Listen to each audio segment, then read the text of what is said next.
Ladies and gentlemen, boys and girls, if you're watching this later on YouTube, because this should in theory go on YouTube, welcome to 77 BC Remastered.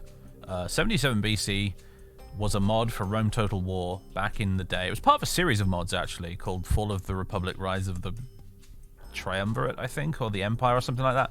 It was basically a whole series of mods that made by this one team of modders that covered the period between sort of, well, basically the entire period of Julius Caesar's rise to power and the collapse and failing of the Republic and whatnot. And I think 77 BC, if I recall, was the first one in the series. And then there were others that they did that came after that, that stretched all the way up to like Augustus and Mark Antony and all that stuff. And somebody has gone and done a remaster of 77 BC and ported it over to Rome Remastered, finally, which is lovely. I'm loving all of these old favourite mods of mine finally getting ported over to the remaster so I can play them again. Absolutely delighted to see it. So, 77 BC, as the title suggests, starts in 77 BC. So this is like after Marius and Sulla have had a go at each other. And this is sort of around the period of time you have Julius Caesar knocking about. You've got Pompey, you've got Crassus, you've got Quintus Sertorius' rebellion. And the Mithridatic Wars with Mithridates the Great of Pontus and all of that fun stuff.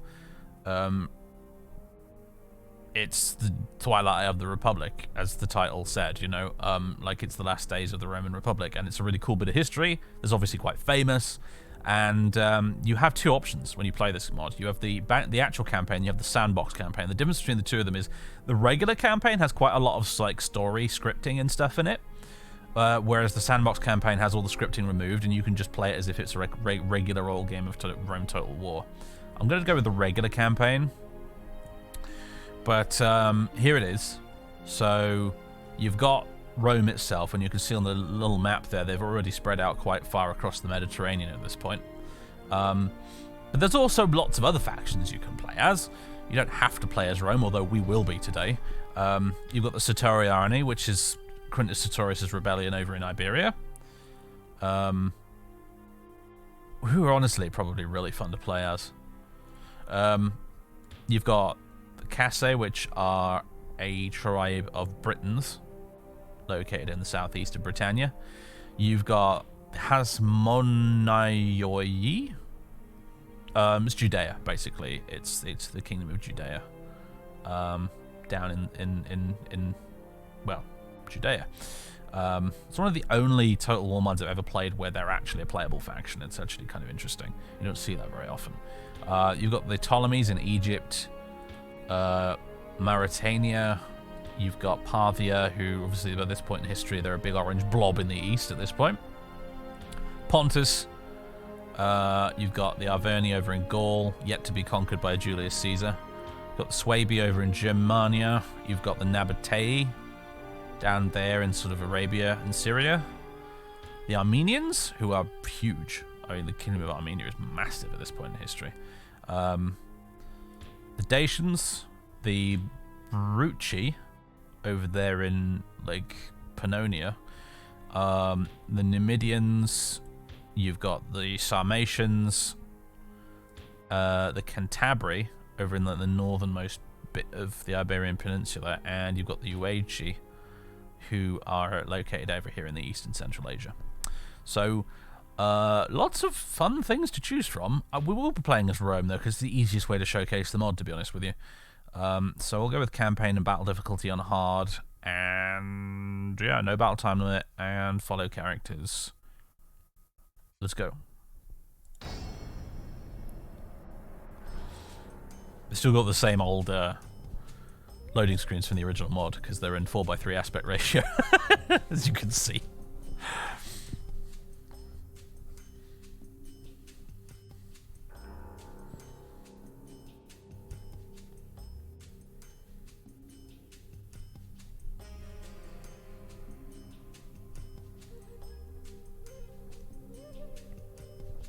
This is not installed on my SSD, so forgive the loading times. Can you still view your cities on the battle map without having a battle? Yeah, you can. You can indeed. Alright then. Here we go. You can see we've already got our first kind of story objective, which is to capture these 4 settlements here, which currently are underneath Quintus Sertorius and his rebels. So that's our first kind of objective of the campaign.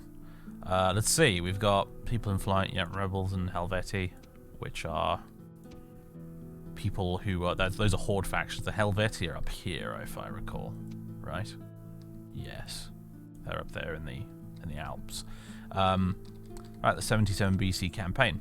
Welcome to the 77 BC campaign. This campaign includes tons of scripted events that assign missions to the player with awards and penalties if objectives are met or not, and simulate historical events. It also includes hard-coded diplomacy for some factions to simulate the political and diplomatic landscape of the 1st century BC. If you want to play a less scripted, less linear, and more open-ended campaign, play the 77 BC campaign sandbox. Great. One of the big things I remember being a thing with this mod is that in this scripted campaign, one of the reasons why they have hard-coded diplomacy is to make sure that Pontus and Armenia don't beat the crap out of each other, because historically they were allies, but the Total War AI being what it is, if you play the sandbox campaign, Pontus and Armenia immediately start fighting each other. So that's one of the elements of the hard-coded locked diplomacy. So winter of 77 BC. It is the winter of 77 BC. The traitor Quintus Sertorius now controls large parts of Hispania. Tribes such as the Lusitani and the Celtiberi rally to his cause, while secret negotiations progress with Mithridates VI. The Senate confirms Gnaeus Pompey Magnus as proconsul. He will reinforce Quintus Caecilius Metellus Pius in Hispania. The Sertoriani the Sertoriani field armies must be destroyed, and the cities of the Provinciae once again recognize the Imperium Populi Romani. Owing to the threat posed by a potential alliance between the Sertoriani and Mithridates, or Mithridates, however we're pronouncing it today, victory must be achieved no later than the winter of 72 BC. The Respublica cannot allow this alliance to bear its poisonous fruit. On the other hand, you must be warned that the struggles of the social and Mithridatic wars have passed their fee onto Roman infrastructure, which is severely damaged in Italy and Greece. Your task, as highest-ranked officer, will be to carefully balance between reconstruction or crushing the rebels. Crushing the rebel scum. Very good. Okay, so let's have a look. Let's have a look at all the Roman celebrities we have access to, for one thing. Quintus Caecilius Metellus, he was a real person, he really existed, I'm pretty sure. You've got Pompey, there he is, got a custom like portrait and everything. Lots and lots of fancy traits. Tracks how many years of military service he's had and whatnot. The winter campaigning season, yeah, it's winter, so you get less movement, because traditionally they hold up for the winter armies in this period and didn't actually do much campaigning until the spring. Who else we got over here? We got Decimus Aurelius Cotta.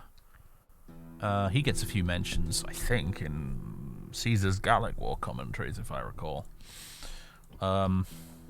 Is he the same Cotta who led the big screw up over up in this neck of the woods up here against the Belgae? I can't remember. Who else have we got? Oh, there's a lot of Cottas about the place, actually, as it turns out. Could be any one of them. I'm sure it was a Cotta, though. We've got Marcus Tullius Cicero hanging out in Rome, complete with fancy custom portrait. We've got... who else? The Crassus should be around here somewhere. Where's Crassus at? There's Cato. Cato the younger? Or is it the elder? I think it's the younger.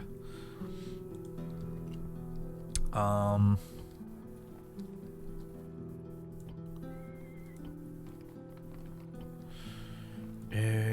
looking for someone in particular. The elephant in the room, you might say. There's Brutus. Of Etch 2 Brute fame. Where's the man, though? There he is. There's Caesar. There he is, 23 years old.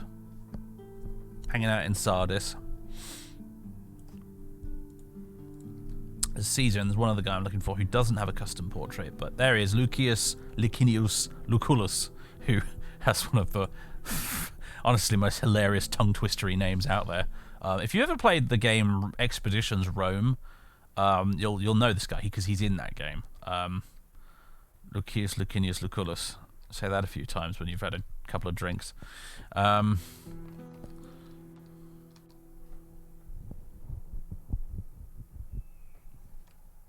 Was it Cato the Younger? Very good.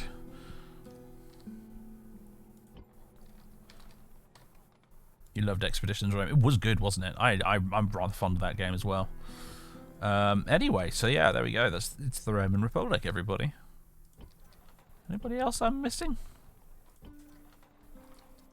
Oh, Syracuse is pretty pissed. Look at that. They are not happy. What's going on here? Why is Syracuse so pissed off? Better low attack. In fact, there's a lot of towns that are not very happy. There's going to be a lot of admin, isn't there, in this stream? I think we'll skip straight to a battle to begin with, though. Although you... let's go and have a word with the Arverni. Are we at war with you guys or not? We're neutral with you guys. Hello, Gauls. Nice Gauls. Don't attack us, please. A most generous proposal. Brilliant. Okay, we got a bit of map information. Do we get trade rights with you? Uno momento. I think we might. Yeah, we already have trade rights. I think that's what I just got, isn't it? I went for trade rights and map information. Sorry. Brain weird, not behaving itself. Anyway, we're on pretty friendly terms with the Arverni for now. That's nice. Don't have to worry about them hopefully for a bit. So let's see. We've got one gigantic rebel army there, another huge rebel army there, and then we've got the actual Sertorian rebels to deal with. And then we've got you guys down here. Do we have any spies to do a bit of scouting for us? Can we recruit any spies at any of these cities? Doesn't look like it, does it? Oh, it says agents visiting your settlement. I need to try and remember how this user interface from the remaster works because it's different and weird and annoying. Okay, yeah, brilliant. Spy. Recruit a spy here. Can we recruit one down here as well? Yeah, perfect. Excellent. So let's see. We've got Pompey here. And we've got Lucius Afranius here as well. We've put these guys together and we can probably take out these rebels, no problemo. But we've got to do this relatively quickly as well, because like it said, we've got until like 72... Was it 72 BC? Or 75? To get this sorted. Yeah, we've got until 72 BC to get this squared away. So, we can't hang about. Really. We've got to actually get a move on and figure this out. So, let's borrow some units here.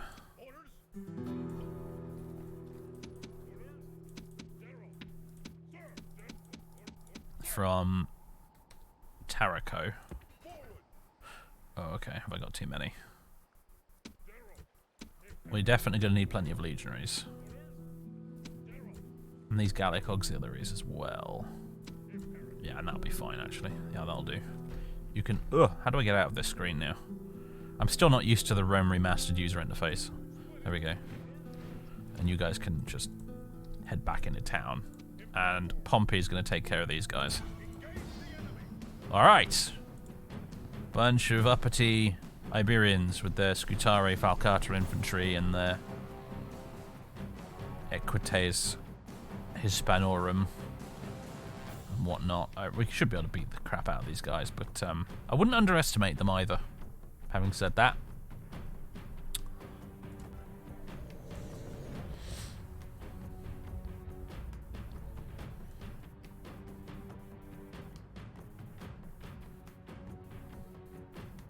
Cato was portrayed as such an immensely hateable Grinch in Rome.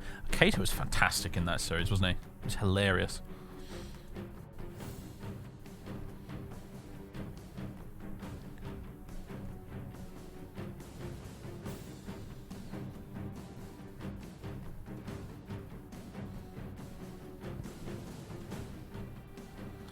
Alrighty then. Let's have a little general speech. It is Rome Total War after all.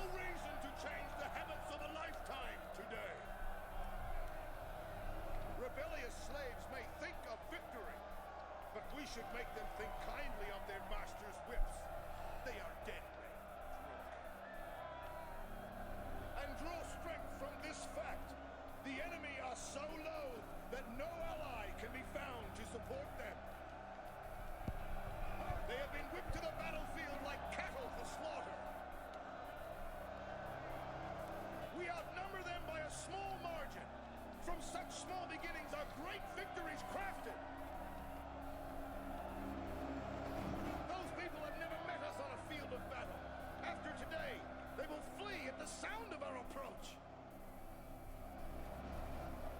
By this time tomorrow, our sword arms will ache from overuse.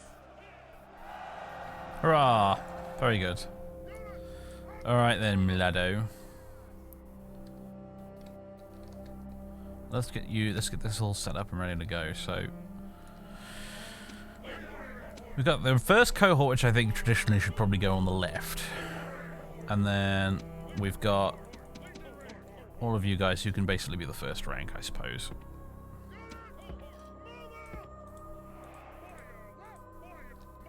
And then we've got the second rank, who can form up behind them in the reserve. And then we've got the auxiliaries, which will post on the flanks.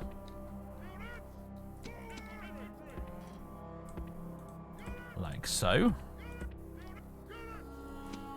Just to guard from the enemy cavalry. And we've got a unit of slingers we can chuck out in front for now, I suppose. Let's put you in staggered loose formation, actually, as well. So you can do a bit of skirmishing.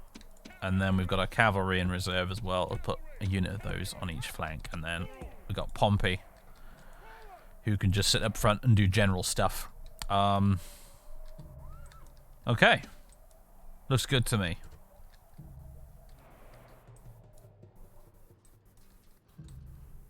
It's all our legionaries.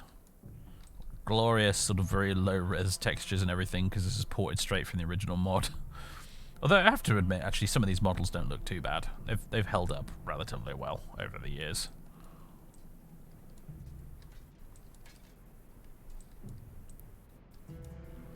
What are they doing?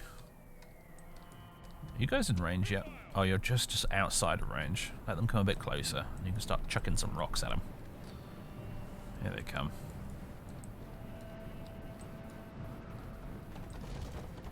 Beautiful. There we go. Not having much of an impact, sadly, but hey, something.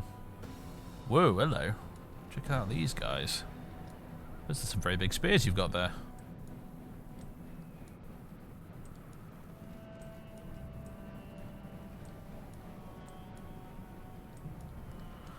All the better to shank you with, my dear. These are their cavalry. Relatively small units, aren't they? Let's make sure all the legionaries are in guard mode. And the rear rank... No, not on fire at will, but the front rank I will have on fire at will.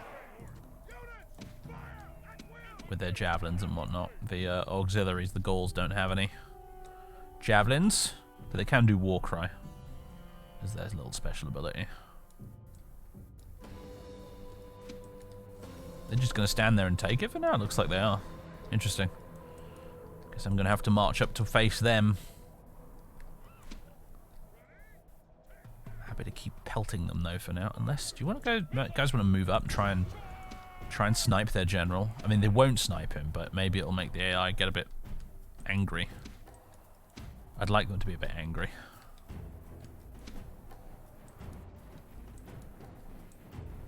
Dominion 6 has a planned release date, 17th of January. Yeah, it does. I don't know if I'm going to be getting it, to be honest with you.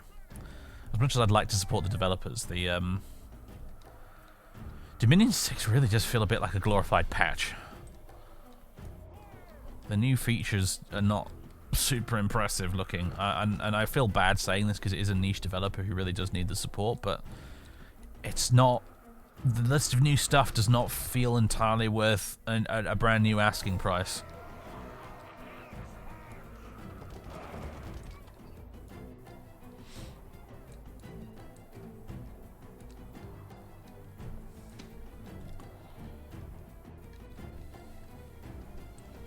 Okay, they're just going to stand there. Interesting.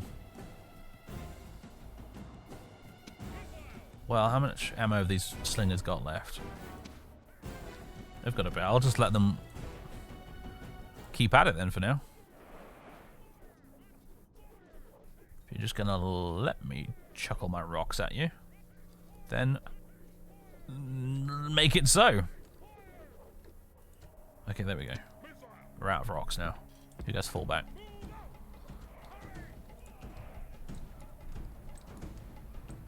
Are they going to do the awesome thing, the awesome Rome Total War thing, where they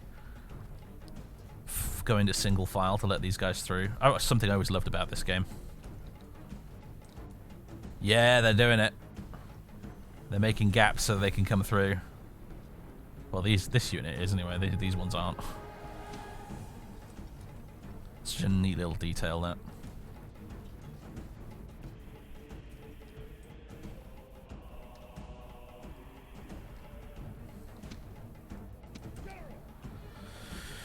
All right.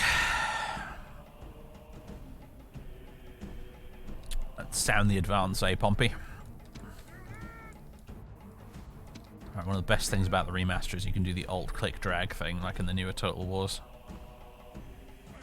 So, right, the range for those peeler is really short, so we need to really get up there.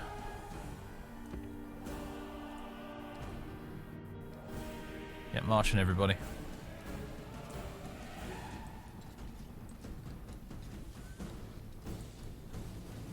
Where's the eagle cohort? Where's the eagle? The legionary eagle. There it is. There's the eagle.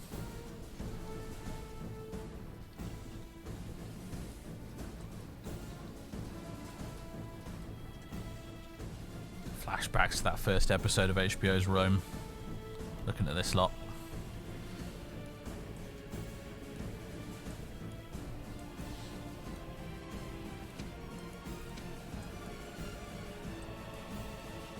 Yeah, they do it in Medieval 2 as well, because Medieval 2 is basically just the Rome 1 engine with a new coat of paint. People don't believe me when I say that, but it's true. It really is true. Medieval 2 is effectively a reskin of Rome 1 that is expertly covered up by lots of fancy new shader effects and animations.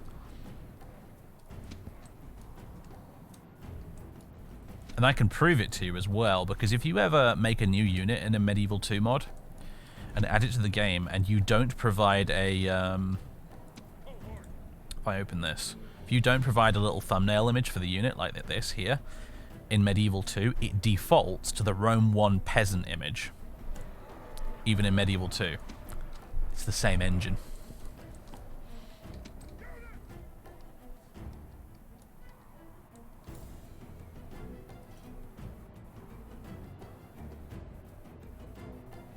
Alright, a little bit closer, like so, at the trot. Quickly run up to them, throw your peeler, while they're still running around making a mess of themselves. Gotta love that Rome 1 AI. Oh, they've got some javelins of their own to chuck at us, apparently. Alright, you Gauls. Warcry. Same for you. We're having a javelin throwing contest right now. Look, I feel like we're winning, though.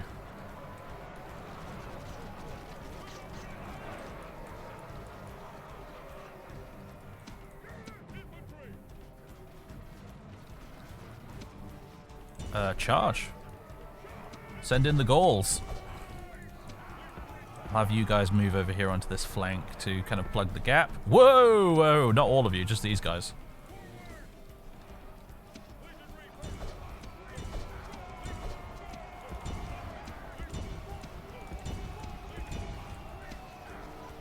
And, okay, brilliant. Bring the cavalry around this side.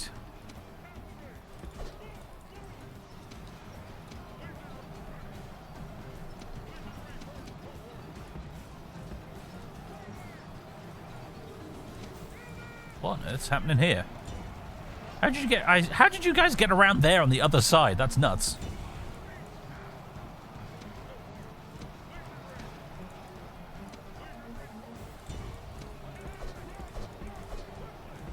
Let's get the cavalry like that.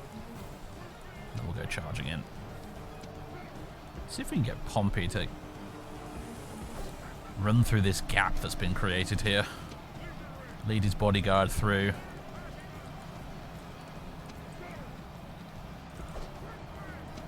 It's the classical period. If you're a general in the classical period, you are expected to actually fight in the battle. Alright, these cavalry straight into the back of those Scutari, please. Pompey, keep galloping. Don't get caught up in the middle there.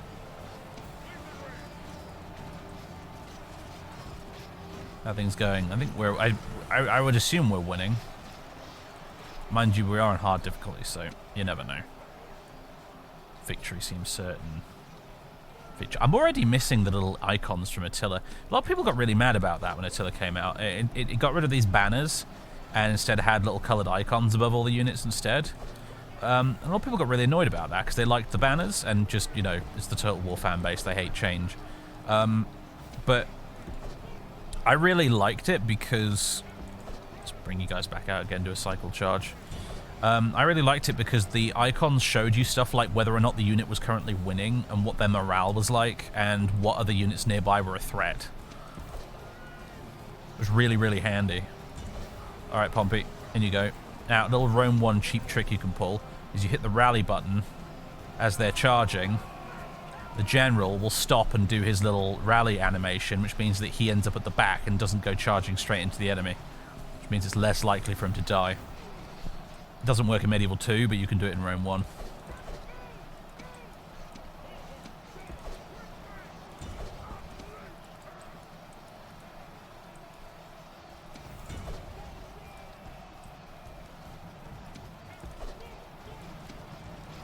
Brilliant, I think we've started a rout.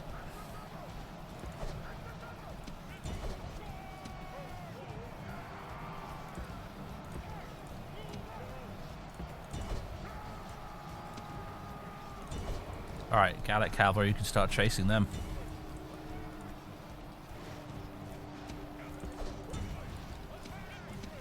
Alright, send in the Gauls again, they can charge against them. Oh, in fact, they just war cried us, so we're going to war cry them right back. Rah!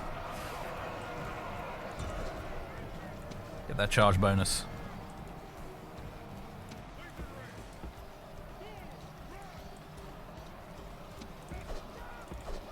Alright, Pompey, you can come around this way. Alright, we're pretty much cleared up here. You guys just form up into a line. It's all very civilized. Get ready. Hit the rally button so Pompey doesn't get killed. Splat. Enemies running away.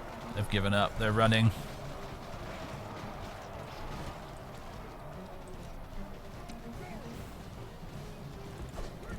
It's the general's unit there, actually. Guys form up into a line. Let's keep this nice and disciplined. We are Romans after all. Oh, he says, as the Gallic auxiliaries just run off into the sunset, chasing the enemy.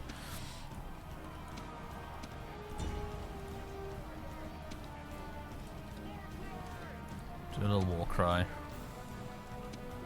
Pompey, you can chase down all these fleeing dudes. Let's rein these Gauls back in. Let's have you fall back this way. Looks like some of the enemy have actually rallied. Oh, running into a hail of javelins, but it's okay.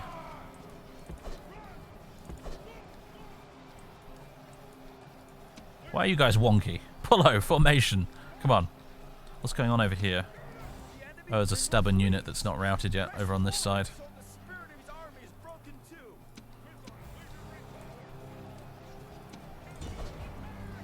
Let's just charge straight into these guys' faces. There's not very many of them.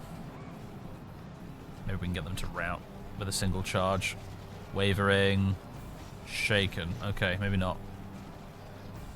Wavering. No, get out of there. Before we get swamped. I'm going to send Pompey over there to help deal with that. Now where? Aha, there you are.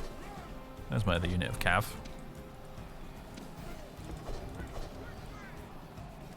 How are my Gauls doing over here? Are you winning? Evenly matched. Well, I've got some cav that can help with that.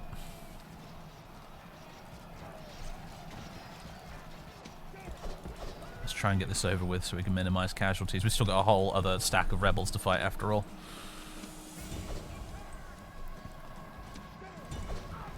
Alright, Pompey. In you go, mate.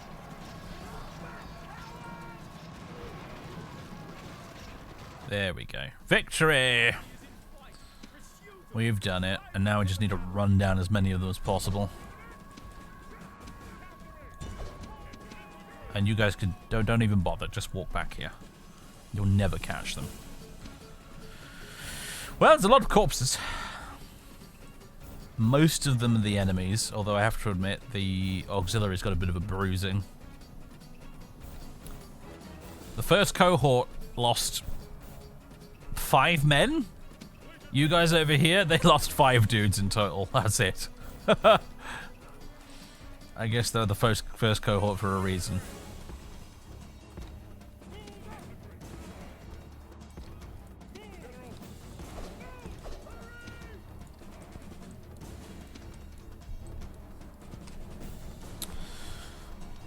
Feed the Gauls some madcap shrooms. Whatever works, I guess.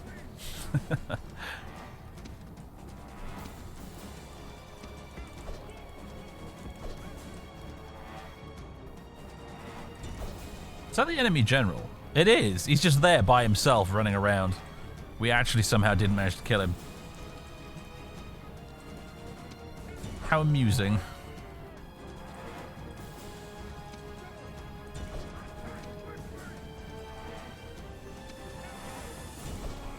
Get him! Kill him!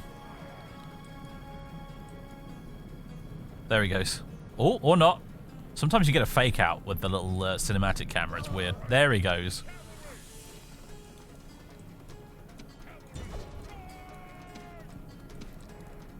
You gonna continue Jizir's playthrough? No. Nothing wrong with the save. I'm just taking a break from it. I got a little bit bored of playing it, so I'm just taking a little break. It's got a to be continued tag on it on my channel page if you look closely. We'll come back and we'll be doing some more of a Jizir's Oblivion playthrough eventually. I'm just taking a break. Ordinarily I would have done the chapter break thing like I used to do back in the day, but like I couldn't find a particularly natural stopping point for the LP, so I just decided to put it on unceremonious pause, I guess. It'll be back though, don't worry. The save game and the installation are all perfectly preserved. I'll come back to it whenever I next get the old Oblivion itch. You guys marching out of the way, because I'm not gonna why make my troops stand amidst the pile of bodies? That's just unseemly. Nobody needs to sit there among the rotting corpses, unless you want to loot them, of course, I suppose. Looting later, gents.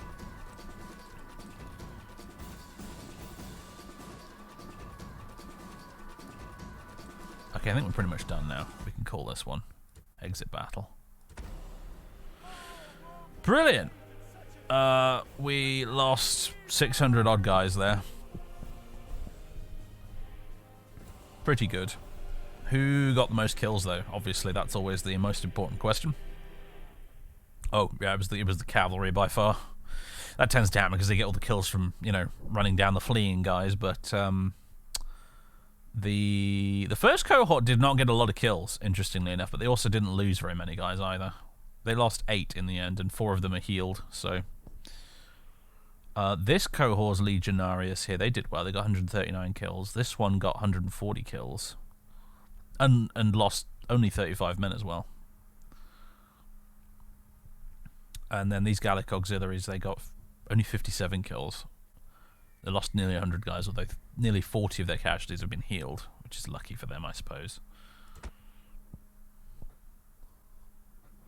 It's all right. It's not too bad. We can certainly recover from that. Because we got a whole other stack of rebels to deal with, and then we're going to go march and take Quintus Sertorius' towns. And this is Rome 1, so we can't just sort of stand around for a couple of turns having our units magically replenished. I'll actually have to retrain units and what have you, so... Let's move you guys back there so you're next to Tarraco to deter these guys from attacking it. We might want to divert some units here from Narbo Martius to join them.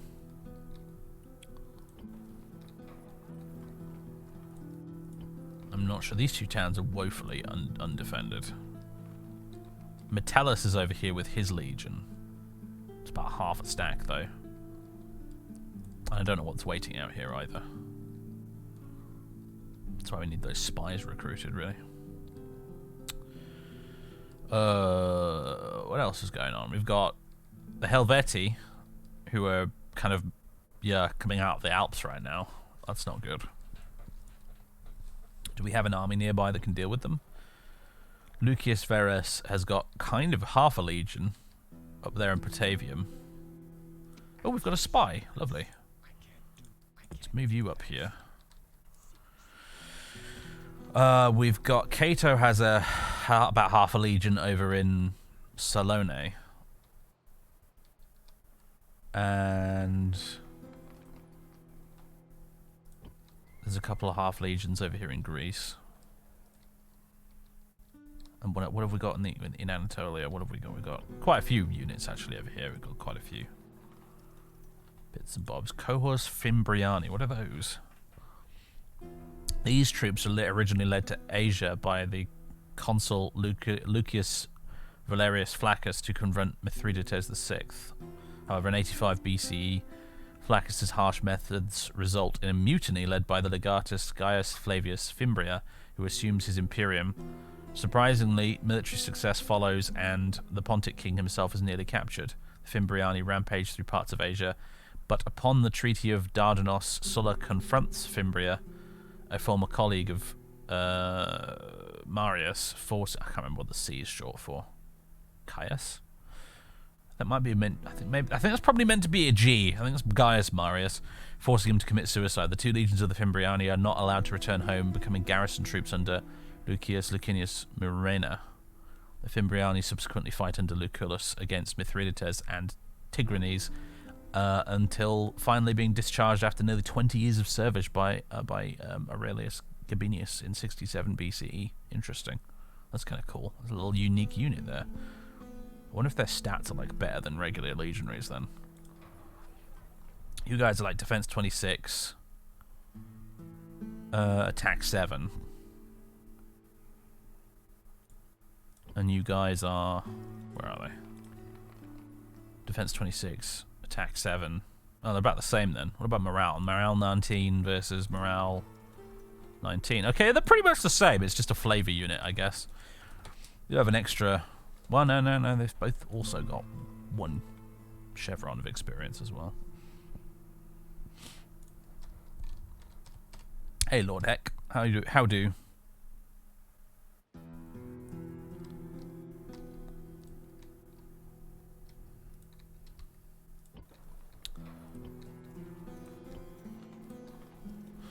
Right. Okay, there's nothing else to be done over here. Pompey's kind of... He's doing whatever he can do at this point. Can we recruit much over here in Tarraco? We can recruit Iberian Scutari and some Iberian horsemen as well. I guess it's better than nothing, huh? What's the recruit time on that? It's a turn. Alright, we'll get some Scutari. What about over here? Same deal over here. Now, what do our finances look like? That's the question. Because we're okay. You're at -5 grand a turn right now. That's not good. That's really quite not good.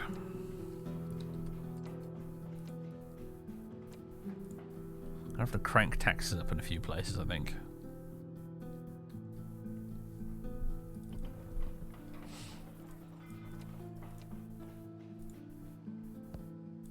I suppose the main thing is also just, you know,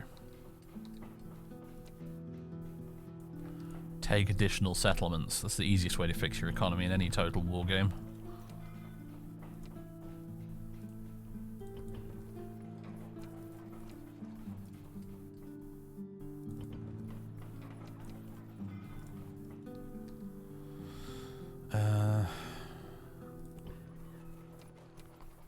We're into the boring admin stuff now, I'm afraid, folks. Not much to be done about it, I'm afraid. It's probably going to not do population growth any favours, but I guess on the bright side, you know, actually it needs to be low here, doesn't it? On the bright side, less squalor.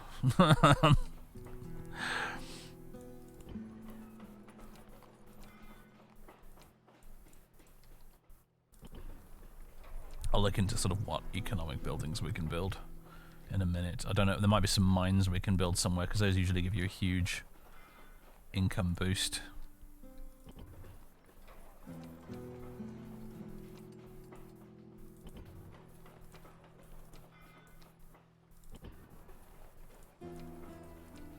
Okay, we're in the green now. Hurrah.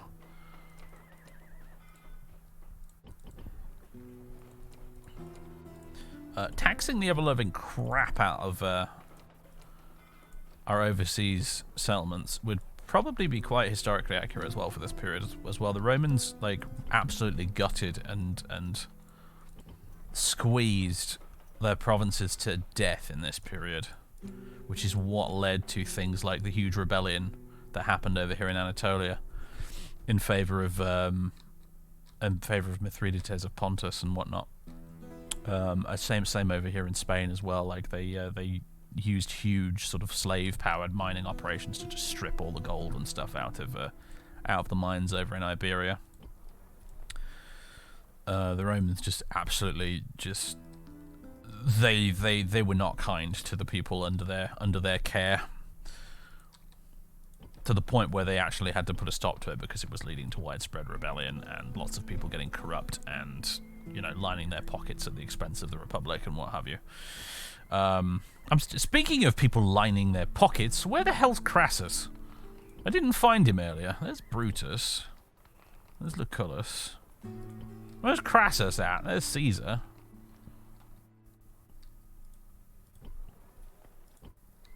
Yo, Crassus, where you at?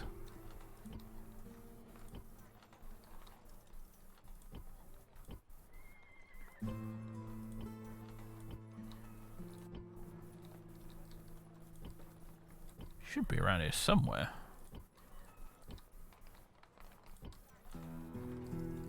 Is he up here in Carthage in Africa somewhere? Huh.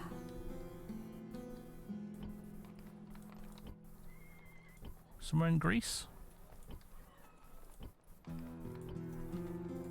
I can't find the bastard.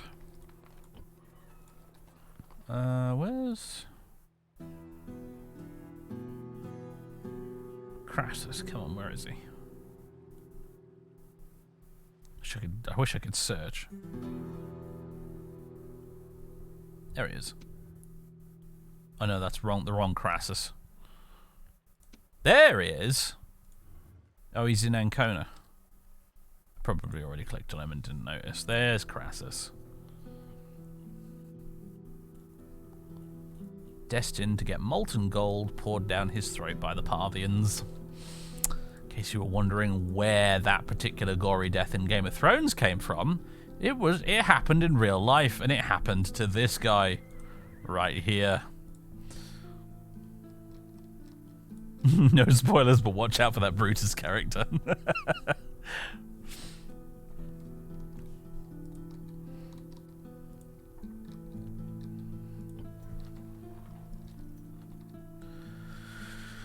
Okay, well, Cotta, can I move your troops out without pissing off the population? I can. All right, excellent. I'm going to march you guys up towards the frontier here. Same with you lot as well, actually. Okay, no, that's pissed everybody off. Okay, there we go. That's better. Can we merge you guys? No, stop. Stop. I want you to merge. I think I may have misclicked there. Oh no, we're good. We're good. Okay, brilliant. That's a big fat stack of legionaries right there. That's very nice. Okay, good. There's that. We've got all these guys out here. I'm not going to do anything with this lot just yet. Now then, let's see. Building-wise, what have we got that could really boost our economy big time? Magnus Mercatorius Portus. Interesting. I'm looking for, like, mines. I think that's a big thing. We should probably hop on over here somewhere, shouldn't we? This is where all the mining is probably going to be at, over in Iberia. Metalla Magnus, here we go. Plus 750 income from mining. Same down here. Same down here. Yeah, okay. This is where the money's at. I love that. That's perfect. That's exactly what it was like in real life. That's why this was such a big money maker for the Romans, is because of all the mining. Yeah, let's build some mines if we can afford. I think I can afford to build like one, and that's it. I'm down to 750 odd denarii now. How long will that take? 4 turns, okay. Just need to not lose the place now. No chat on stream. Oh yeah, I forgot. I've got the chat turned off at the minute because of spoilers when we were playing Knights of the Old Republic.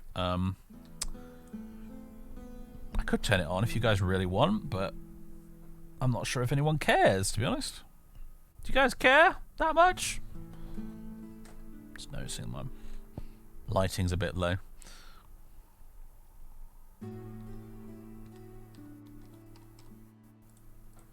When we turn that, alright, we can do that. We can turn that. Ah! I was expecting it to shoot me straight back to the desktop after alt tabbing, but there it is. Welcome to my desktop, everybody. There we go. The chat overlay's back, everyone. Congratulations. Sorry about that. I forgot I had it turned off.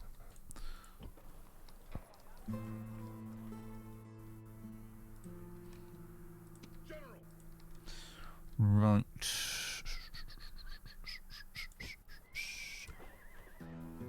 Lots of temples we can build.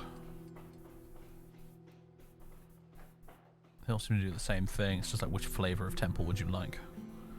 Mercatorus as well. Aga Privatus. Imperium Populi Romani. Valum. They've changed the names of all the stuff. It's quite nice. Oh my god. Okay, I see what it was going on about the infrastructure being damaged. It's actually damaged. It's actually buggered. Holy crap. Okay. Crumbs. Okay. No wonder our economy is in tatters. It wasn't just fluff text, it's actually all damaged. Oh my word. Okay. Well, I'm going to keep building the mines anyway, but still, we're going to spend most of our subsequent funds on repairing all of this. Goodness me! You like the remastered map in UI? Yeah, it's kind of fun, isn't it? I think the real thing for me is that you can rotate it. This just feels so weird. You could never do this in the original game. Rotating the map like this. Crazy stuff.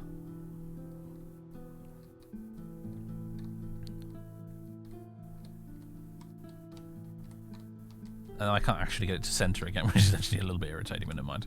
You also get the zoomed out view, which is kind of handy as well, I suppose. There are a few nice additions that they've done with the remaster that I do like.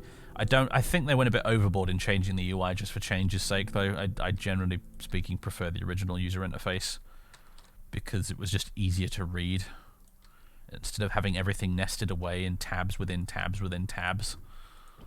Kind of annoying, but what are you going to do?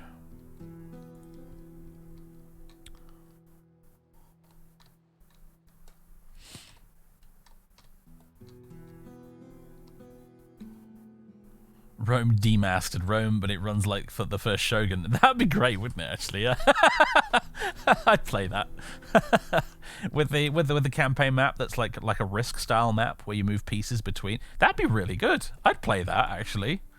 Do you know what? If someone out there wants to make a competitor to the Total War series that's not really a competitor, someone should just do that. Someone should just start making like historical real-time strategy games that effectively just play like the original Shogun and Medieval. That must be fairly easy to do these days with you know, modern budgets and tech and what have you. You could totally knock out as an indie studio original Roman Shogun style Total War games. You could totally do that. I mean, Dominions 5 is basically that. It just, you know, works on a turn-based kind of thing, but it's effectively the same thing. You've got a Risk style map with battlefields with lots of little sprites. Someone should do that. Someone should totally do that. I'd play the crap out of it. I'd love that.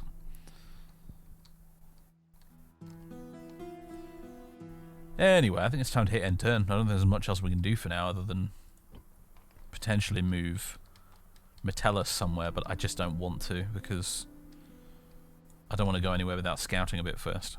So, end turn. Oh, hello!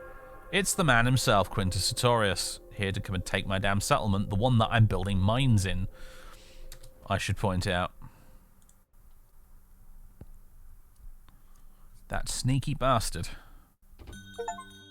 Oh, I just got an achievement, thanks Steam. Settlement besieged by, there he is, Quintus Sertorius and his legionaries. Suitable husband. Nah. Coming of age. Where are the legions? Oh wait, at this point you might be wondering why you cannot recruit legions everywhere. Historically, the recruitment of legionnaires was restricted to Italia until after the Principate of Augustus. Only some overseas settlements that were awarded with Roman citizenship or were founded as Roman colonies could recruit legionaries, and only during the period of the triumvirate civil wars. In order to portray this, we have selected some settlements that fulfill these conditions. Look at the description of the Roman barracks for more information. Besides, in order to portray that overseas recruitment only took place during the late Republic, the legions will only be available after the game reforms that will take place when you build an imperial palace, Regia Proconsularis, in any Italian city other than Rome. Okay, interesting. That's going to make my life a little bit more difficult for us.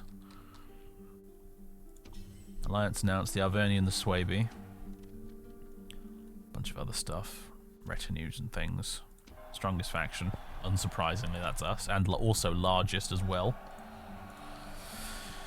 I have to say I do like that. I like a Total War campaign where you start off as a big faction that's just sort of slowly burning down around its own ears. I love this stuff. It's great fun. That's a whole bunch of pirates. Pirates, obviously, in the Mediterranean were a big deal back in this time period as well.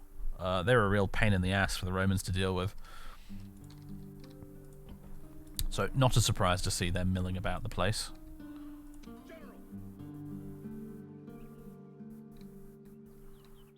Not sure what to do with these guys other than just pop you up here, I guess, for now. Build a little fort. Just have you sit in there for a bit. There you go. Oh, I'm sorry, what, how much?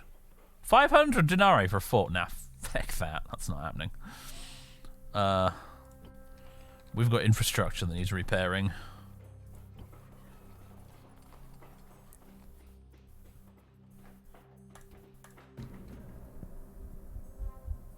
How'd you say arg in Latin?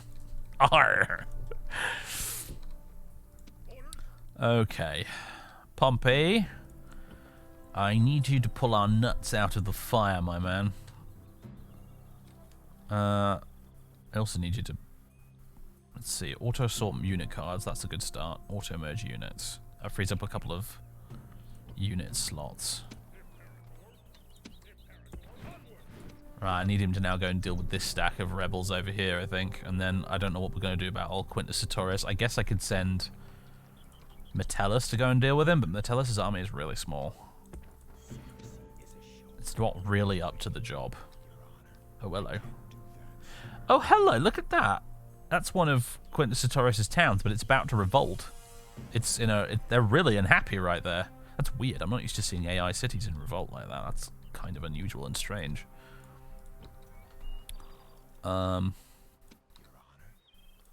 Interesting.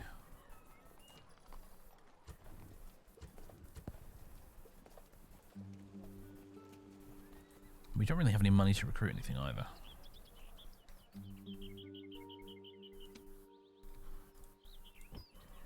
I could send him up this way to lay siege to this place. That might distract Sertorius a bit. However, I am going to cancel these mines here because if he's going to take Carthago Nova, it'll be a waste of money to build those. Might as well use that money to repair a whole load of stuff over here. Like these huge farms here. Aqueductus. What's like our big money maker cities? Rome's obviously huge. Over here in Greece. Not actually that wealthy. Weird. Ancona's making us quite a lot. Arretium's making us a fair chunk. Capua's making us a fair chunk as well. I suppose we should probably repair these farms. What are these? Agricultura Provincialis. Yeah, put them on the repair list. Get a lot of these ports and stuff repaired. Ooh, what about the roads? Base trade income bonus 100%. Definitely get those repaired.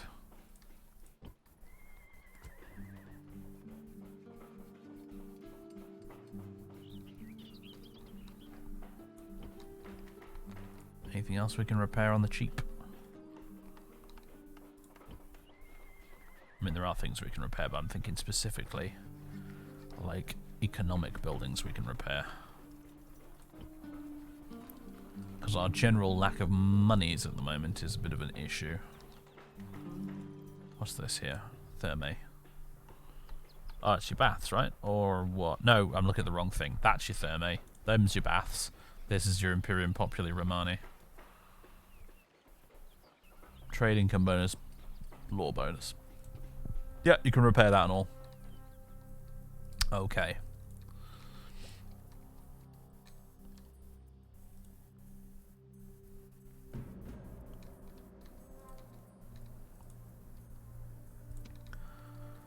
Quintus Sertorius, my man, what to do? I have no idea how to deal with you. I guess I need to divert some of these guys, don't I? Cotter. Are we going to bring Cotter himself down, or are we just going to bring his legion down? I mean, somebody's going to need to command it.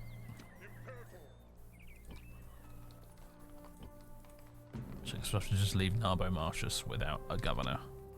You can leave the little skirmisher guys behind as a token garrison. And we'll march you down this way. Now Pompey's got to go take out this dude. Right. Oh, did we get those Scutari? We did. Very good. Or did I actually recruit any? Oh. No, they're still being recruited. Interesting. We did get some down here, though. What on earth? Why would you do that? Just move there. Alright. Let's do this again.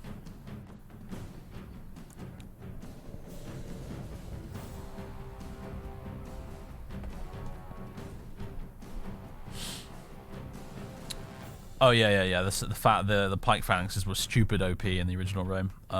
Probably not in this mod. Most of the Rome Total War mods, this one included, massively nerfed pike phalanxes so that they weren't just a wall of death kebab sticks that were completely impenetrable.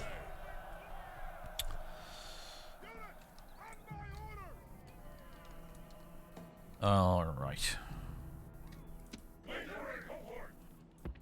Let's just deploy everybody out in a wide front, although you guys could just sit at the back because you are, wow, massively depleted after I merged everything. I'll have you and the Gauls in reserve, I think. In fact, let's pop you over there. You guys can go there like that. Let's have the slingers here who can just chuck their rocks over the top of the formation. Really, I suppose what I should try and do with them is flank and get around and chuck rocks at the enemy's backs. That would probably be more successful. But I also don't want my poor slingers to just get run down and killed, so... Okay. That'll do it. That'll work. Are these trees bare because they actually are, or are they... It's because hard foliage is on, right. Neat little addition for the remaster, that actually being able to get rid of the leaves so you can see what you're doing in forest battles. Anyway. Move out, everybody. We have the high ground right now, sort of. The high-ish ground, you might call it. Okay, all of you. Guard mode. Fire at will. Alright, Pompey. Round 2, my man. I need you to pull another victory out of the bag here so we can go deal with Sertorius. Oh, hello. Their cavalry's on the move.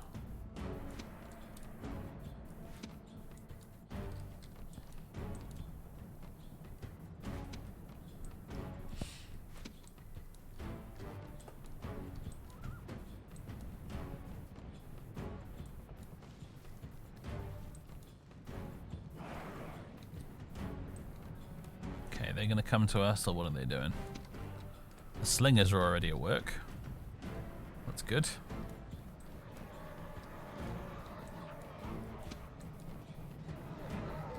Did we kill a few of them already? We did. Nice.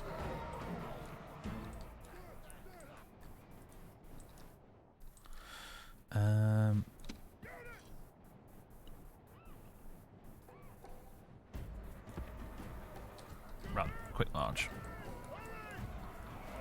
What are you guys doing? Scutari Falcata. Infantry. What are you up to?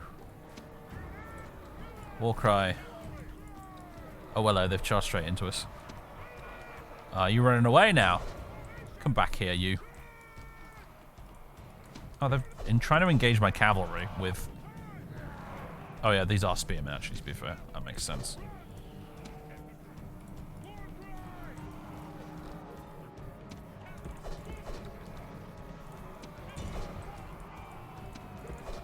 Pompey over this way. They don't seem to want to get engaged with their entire line at once, which is interesting. They're only sort of going in a bit piecemeal. They're starting to send more guys in now.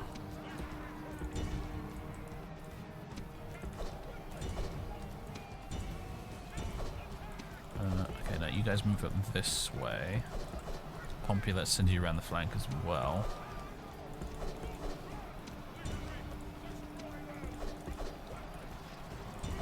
Get a rear charge in there. You guys can run down these like little skirmishy guys here. What are these? Milites. Murder them, please, if you'd be so kind.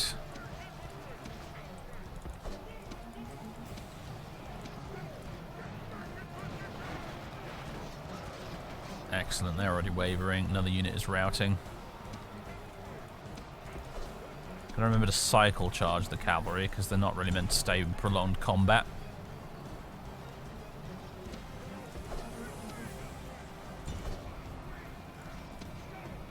Okay, so far so good. Loads of them are routing. Buckets of routing guys right now.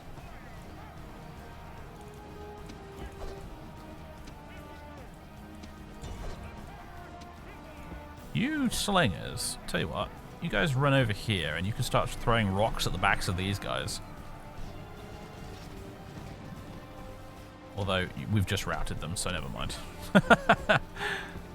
It's alright, we're good. No worries.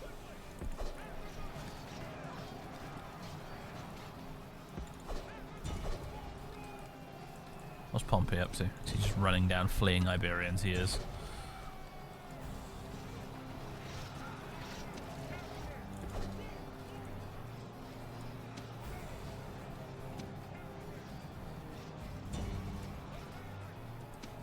I think the legionaries have probably got this under control, I would have to imagine.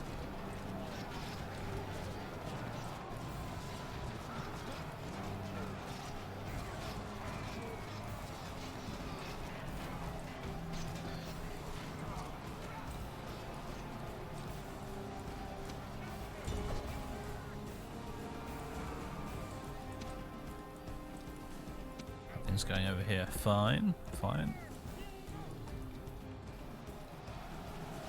Another rear charge. These aren't the best cavalry in the world, these Gallic light cav, but you know what? They're better than nothing. They managed to cause a rout there, I think. Yeah.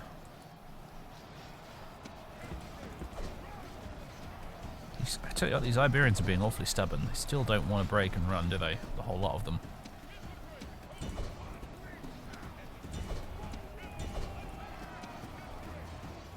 Right into the back of the middle of their formation. This should do the trick. This should finally, hopefully, break them, I think.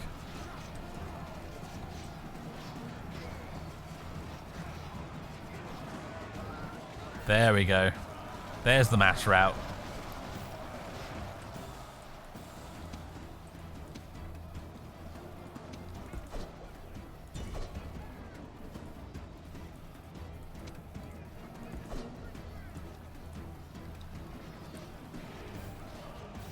Oh, interesting. We're still not quite done over here.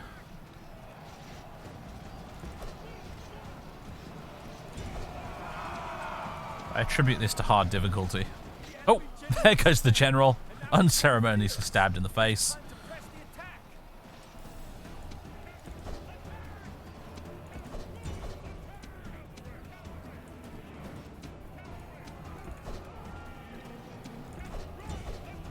Let's get them from both sides with the cav. Cavalry sandwich. There we go.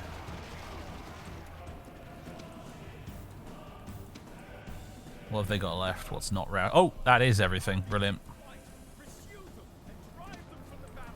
Can't help but notice that the announcer is kind of quiet. Speech volume's at 50% for some reason. What's that about? Might have been because I was playing Europa Barbarorum, which has really loud voices. That might explain it.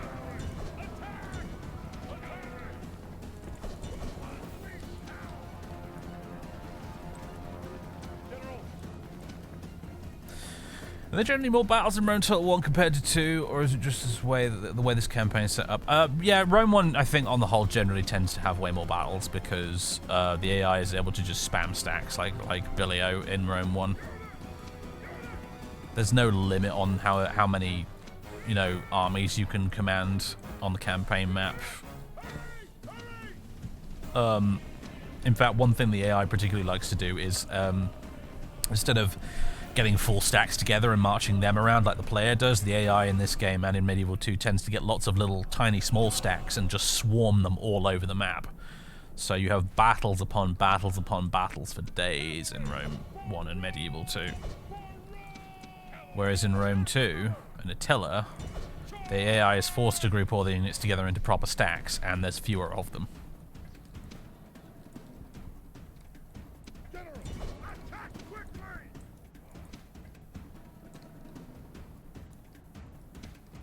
Our narrator is too quiet. A shameful display. Shameful display. Oh, we should play some Shogun 2 at some point. We haven't done any Shogun 2 in this series so far because, like, there aren't a lot of Shogun 2 mods that are kind of on the same level as the mods we've been looking at in this series. Like, there's a few little small mods here and there, but none of them are particularly amazing, you know, or anything to write home about. When I play Shogun 2 most of the time, I just play it vanilla. So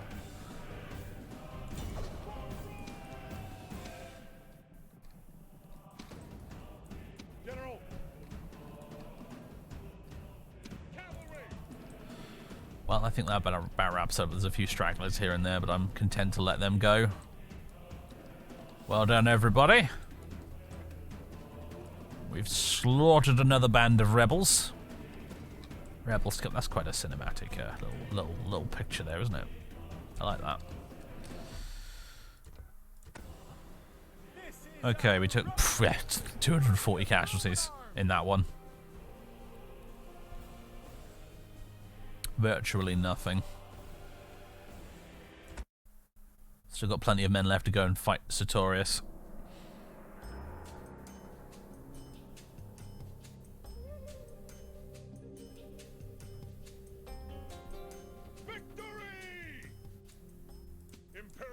Alright, that's that dealt with. Now the question is, do we want to try and take Oscar, or do we want to move south to intercept Sertorius? My instinct is telling me move the heck south and intercept Sertorius, honestly. This little unit of battered legionaries, right, let's see, first of all, let's merge.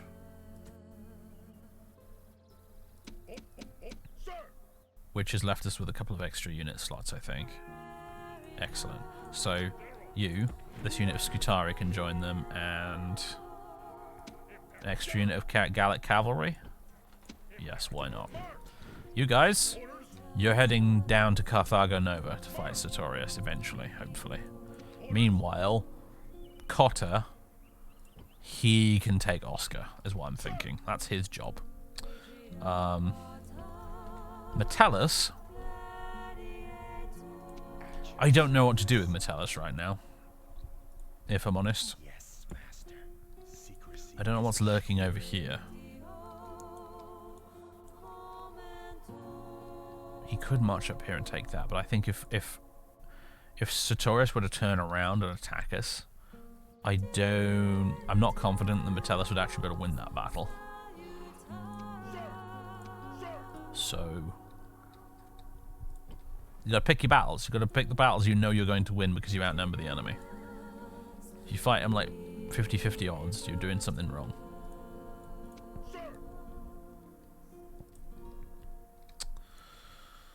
Right.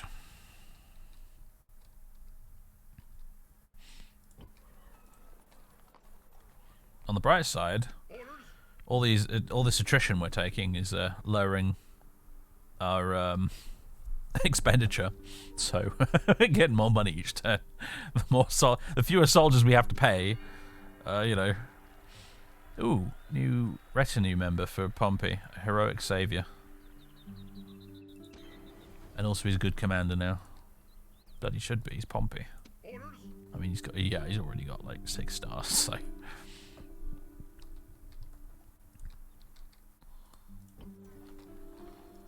Cool. I'm gonna hit end turn now and cross my fingers and hope for the best, I think. Although I have to admit, why do we have so many units over here in Corsica right now? Like, just why? And they're all like terrible, terrible, terrible skirmishes as well. They're just eating up my military budget for no reason. Be gone.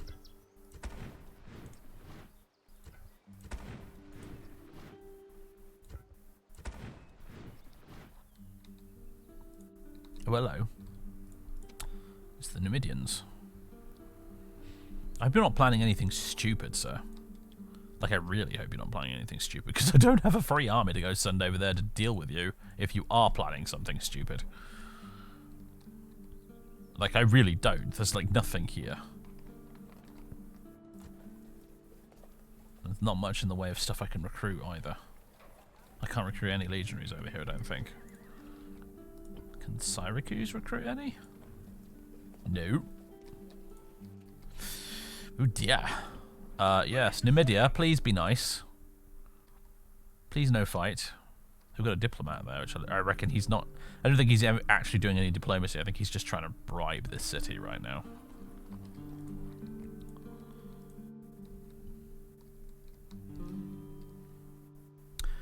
If Numidia does decide to kick off, what could I do to deal with that? I'm aware that like diplomacy is kind of locked because we're doing the sort of kind of story campaign version of the mod at the moment, so it's like I'm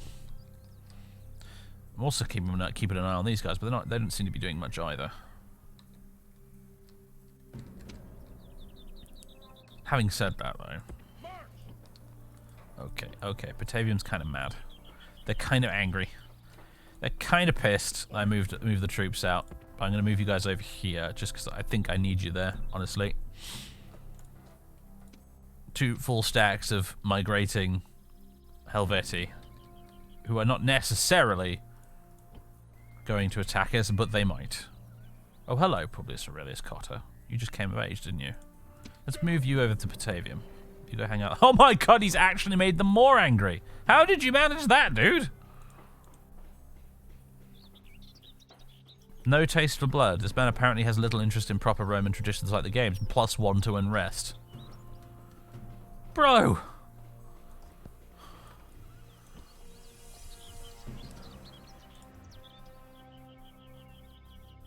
Alright, get him out of the town. Just... Not a natural governor, apparently.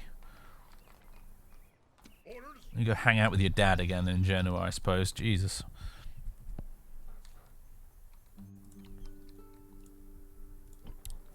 Alright, save and intern. Oh, hello, Mr. Spy. What are you doing? I don't recall ordering you to do that, but you've done a spying mission, apparently. Also, there's a stack of rebel Venetti over there as well. Great. Hi, guys. We're not planning anything stupid. On my way. Moving. The Bruci are over here, aren't they? Yeah, you guys. I seem to recall this lot forming an alliance at some point with Sertorius or possibly Pontus. So we might have to keep an eye on the Bruci. I mean, if they do kick off, I suppose Cato can deal with them, but yeah.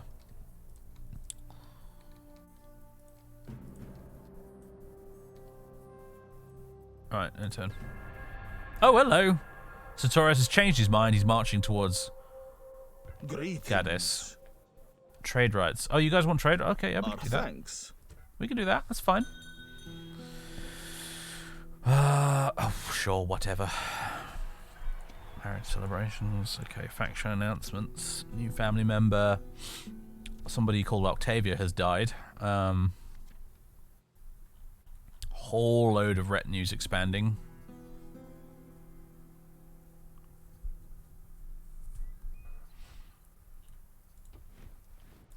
Construction report, end of turn report, recruitment, blah blah blah.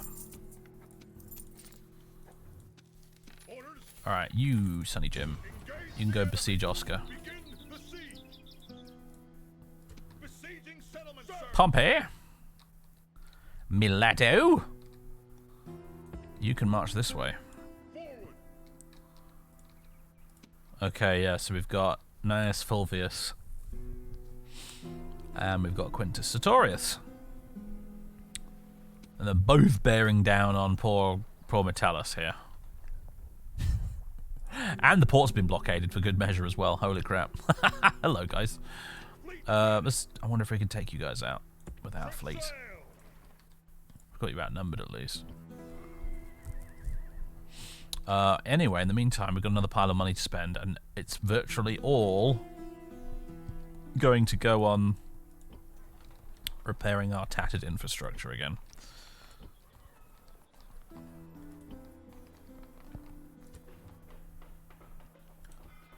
Repair them farms.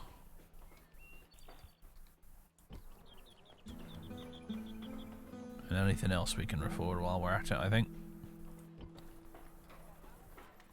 Castra Metallicum. These actually allow us to recruit legionaries, so we should probably repair these. Because if things do go Pete Tong down in Numidia, we will need to recruit another army.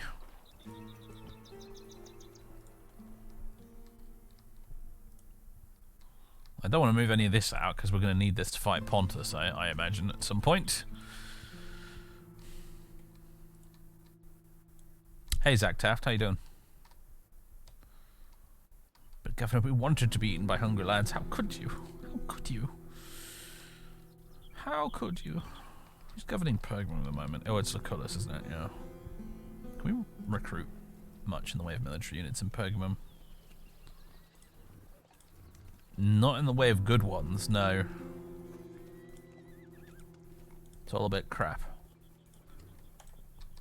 Pergamum, you may be interested to know, the kingdom of Pergamum was actually, Rome got it basically for free. The king of Pergamum gave his entire kingdom to the Romans in his will after he died. Which is kind of bonkers.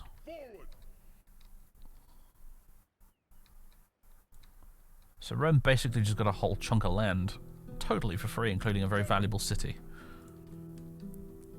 Orders. Okay. Oh, Narbo Marshes is a little bit pissed. Let's fix that.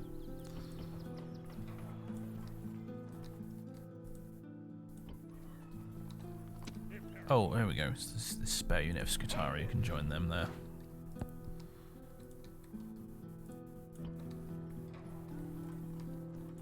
General. It's bonkers, though. I mean, you think about it. But like, imagine if, like, King Charles decided to just leave the entire United Kingdom to America in his will. Like, just Charles pops his clogs, and it's like, oops. The United Kingdom has now just become an additional state of the United States because the king gave us to America in his will. Like, how fucking insane is that, you know? When you actually sit down and think about it. Oh, gosh, yeah, these hordes are causing lots of devastation, which is going to balls up our economy big time. But I don't know what to do about it at the moment, really. I don't really want to fight them just right now. They're scary. I don't have a particularly amazing army here. I suppose I've got a few extra units of legionaries I could scoop up here and there and use.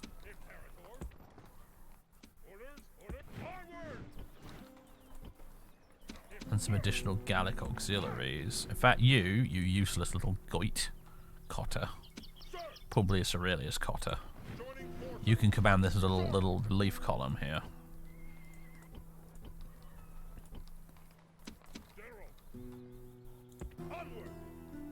There we go. Gather whatever scraps we've got together and send it north to help deal with these guys. Because up with this I shall output, frankly. My economy's in tatters as it is anyway. I don't need additional devastation to deal with. That's not appreciated. Thank you and please.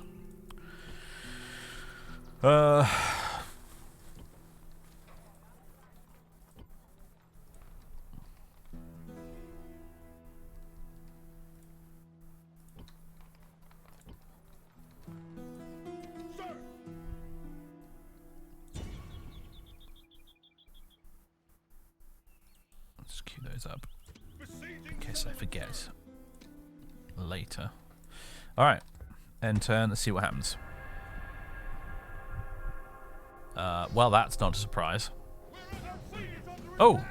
Naval battle. We should win this. Yes, we did.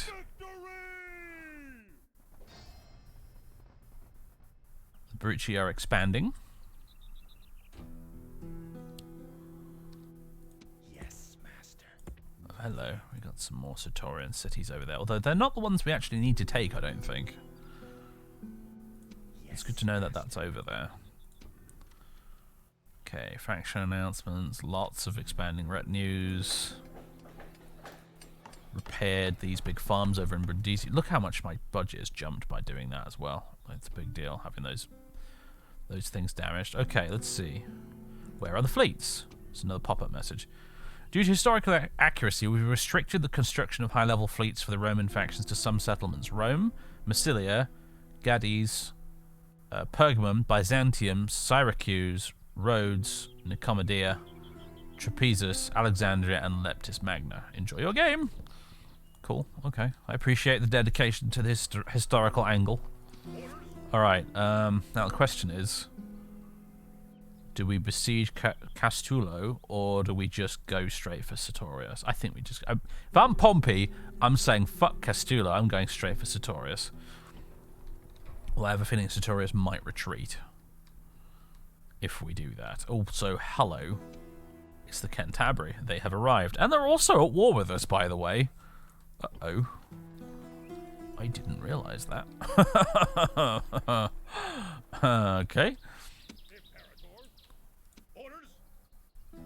That's a large stack of Cantabrians right there. Mind you, it's not a full stack. It's not even close to a full stack, even though it looks like it on the banner. So they're not scary as they look.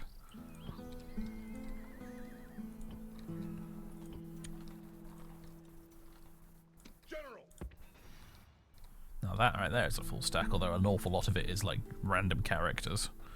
Imperator. Imperator.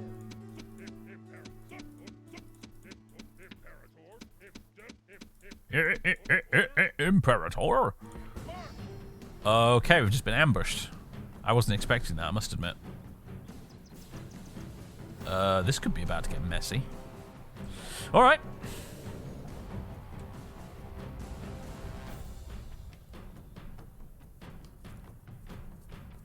Just finished watching a YouTube VOD of the Carthage campaign.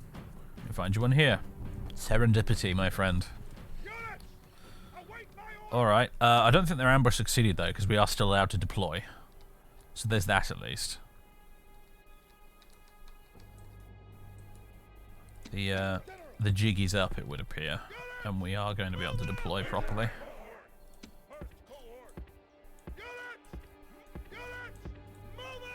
Tell you what, let's move you guys into the second rank, like so. Spread you all out a little bit.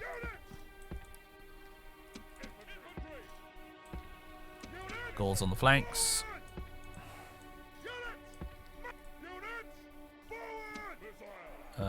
Slingers at the back. Both our generals at the back. Do we have any other cavalry? We don't. It's just our generals. Okay, interesting. Well, let's have you guys out here on the sides then in that case. So we've got Cato on the right and Verus on the left.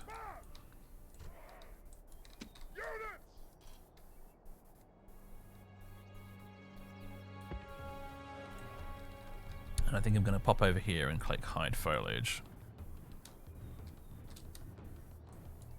That way if I hold down the spacebar, I can actually see what I'm doing amongst the trees.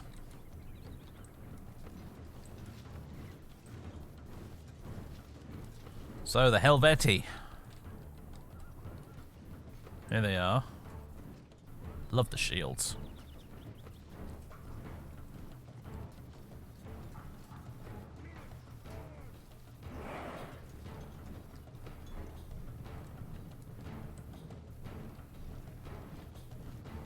Bunch of ticked off Celts, looks like.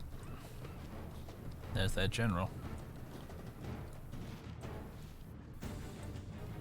Using the default rebel general model, so he looks like a Greek, but you know.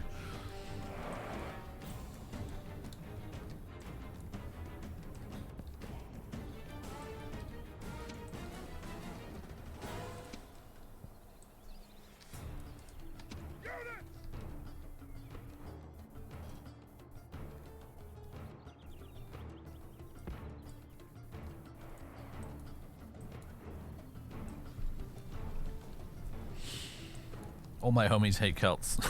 I actually love the ancient Celts. We got to learn about them a lot in school. There was like a reenactment group that came around and hello, just friggin' noticed this additional couple of units of Gauls out here I forgot about. Oops. Well, maybe they can conduct some sort of sneaky ambush. Let's have them march out that way. Alright. All you boys. Fire at will, guard mode. Are we going to get any cavalry with those slingers? We are, nice. They got like no armor, those guys, so. Oh, beautiful. Down they go. Gallic noble cavalry, huh? Well, they're not lasting very long either.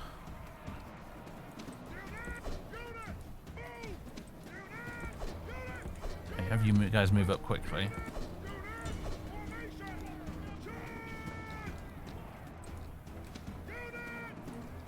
Cry for you as well.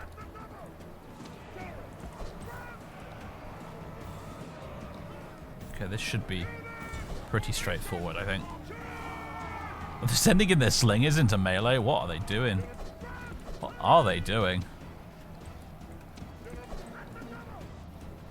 I think the enemy's a bit desperate. Right, and you go Verus, or whatever your name is. Verus, that's it.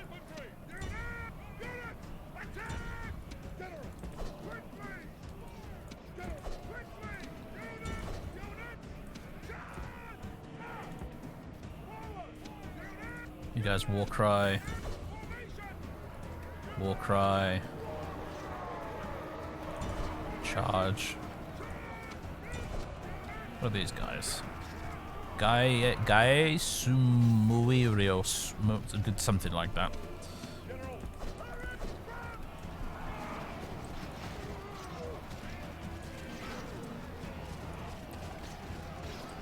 They do not stand a chance.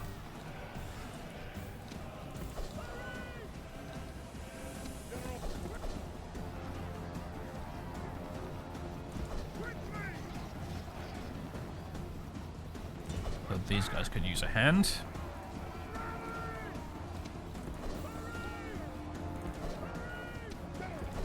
Alright, get out of there before you get trapped. Varus, you loony. Down goes their general, lovely. Enemy general is dead. His men know their doom approaches. Slingers getting some good shots into these boys. Alright, my Gauls.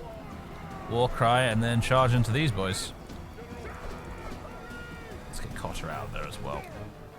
Being chased by some light cav right now, but I don't think we're going to be too worried about them. What is a little bit irritating is those slingers over there. One of you can go around and deal with them. Varus, you go and deal with those slingers in the woods. Cato, you can charge into the backs of these guys. Our Gallic auxiliaries have gotten themselves slightly surrounded there. Wavering. Broken. Lovely.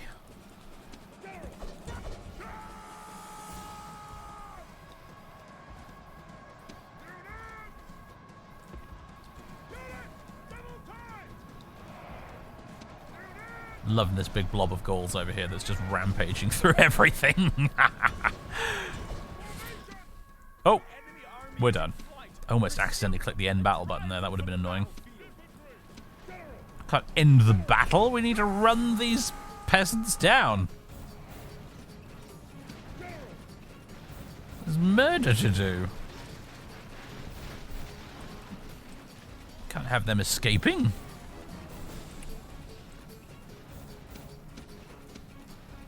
Feel bad for your Gauls. Always seem to end up in the thick of battle while your legionaries stand in line and chuck javelins. I mean, yeah.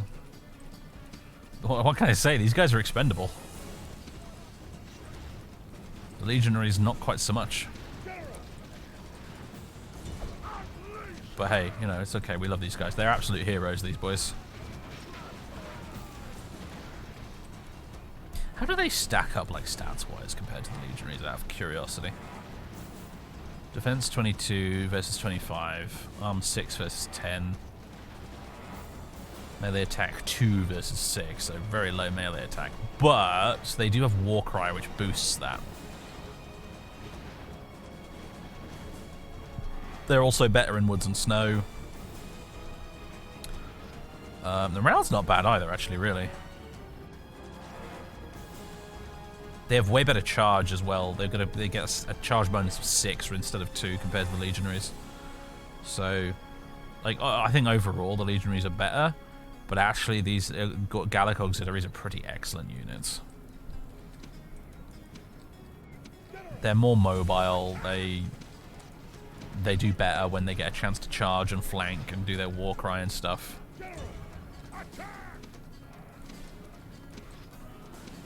The legionary's job is pretty much just to stand there in a line, chuck their peeler, and stab anyone who comes within arm's reach.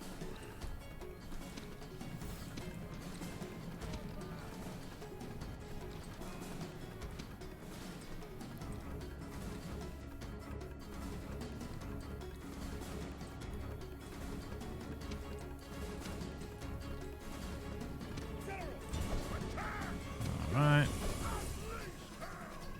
Let's just speed this up, shall we?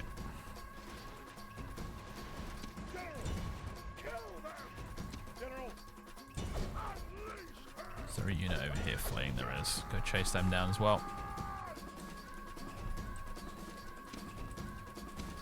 Kill them all. Lovely jubbly. That'll do it. Lost 119 guys. Absolutely massacred the enemy. Lovely.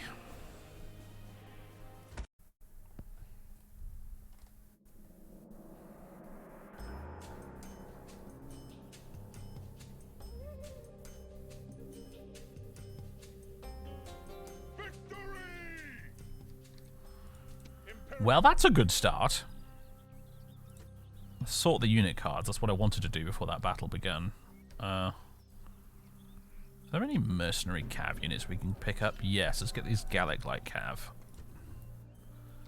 And in a moment, I think we'll march up here and deal with these guys as well, while we're about it. What have we got up here? End of turn. Yeah, go away, advisor. Be gone, shoo.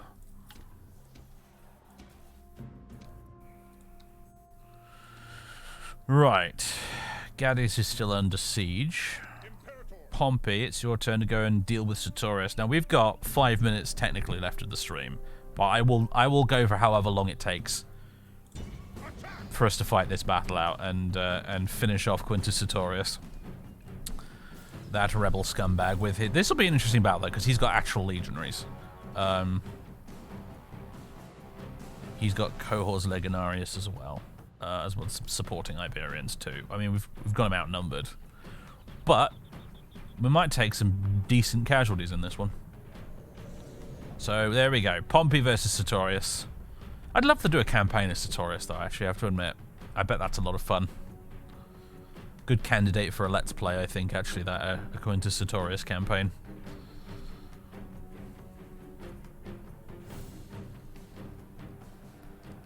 Understand this. This battleground is where we stand, where we die if necessary. But it will be where we win. Today we face those proud Romans, the Brutii. They are worthy enemies, but enemies nonetheless. They stand alone. No friend has come to this place to die for them. Does this not say something about their honor? They're standing among nations. That army comprises a full quarter of our foe's warriors. Is that the best that they can do? These old women, beardless youths, and craven dogs? Who set that up? Who set that up? Who did that? If you're watching this on YouTube, you won't be able to see what I can see. On my other screen, one of my moderators, I think it was JB, has set up a predict with channel points how many men will Dave lose. That's actually genius. Well done, JB. That's a great idea. Isn't there a rather nice Civil War campaign for Rome 2? Yes, there is, actually. In fact, there's more than one. Rome 2 has some really fun campaigns, like aside from the vanilla one. Yes, Pompey. We get the point. Yeah, Rome 2 has some really cool campaigns. There's the Caesar in Gaul campaign, where it's just basically Caesar running around conquering Gaul, which apparently is quite fun and actually quite challenging as well if you want to keep to the historical timetable that Caesar actually went through when he conquered Gaul. There's that one. There's Rise of the Republic, which is set entirely on the Italian peninsula, and it's almost like playing Shogun 2, but ancient Roman edition. Because it's back when Rome was just one city-state among many, so you've basically got all of Italy with all these different city-states fighting amongst each other, which is really fun. You've got the Punic War campaign, which is like the second Punic War. So it's the map is just the Western Mediterranean with Hannibal versus Rome. And you've also got... what's it called? Imperator Augustus. That's probably the one you were thinking of. And that is big map of the Mediterranean, and it is Augustus on one side, or Octavian, effectively, at that point, versus Mark Antony on the other side. And there's also a couple of other factions as well. There's Sextus Pompey as well. He's one of the other factions. And there's also... what was the other guy's name? The one who, like, sold out his own brother and had him murdered. He's a real piece of work.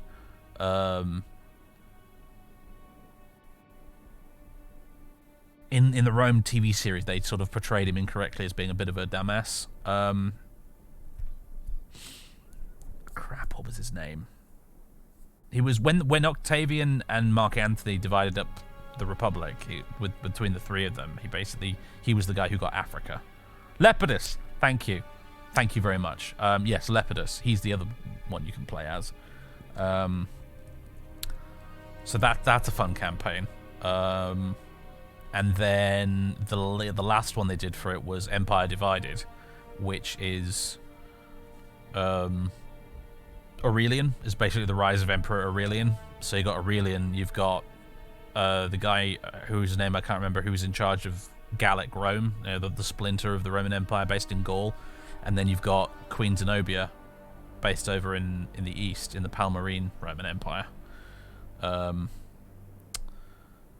Which is quite fun. That's like Crisis of the 3rd Century stuff, so...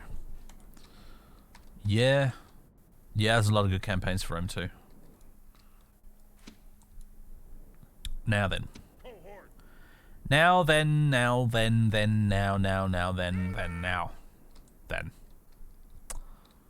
We do have a big old hill in front of us, don't we? That's not doing us many favours, is it?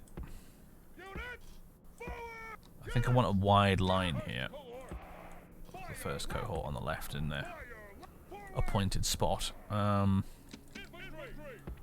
some of the Gauls over here. Other unit of Gauls on this side. Slingers. Oh, we've got the Scutari as well. Let's pop you guys over on this flank as well. Then we've got the Cav. And then we've got Pompey himself. I'm going to split you guys up like that. Pretty straightforward. But the main thing is, we need to dash up here and try and take this hill.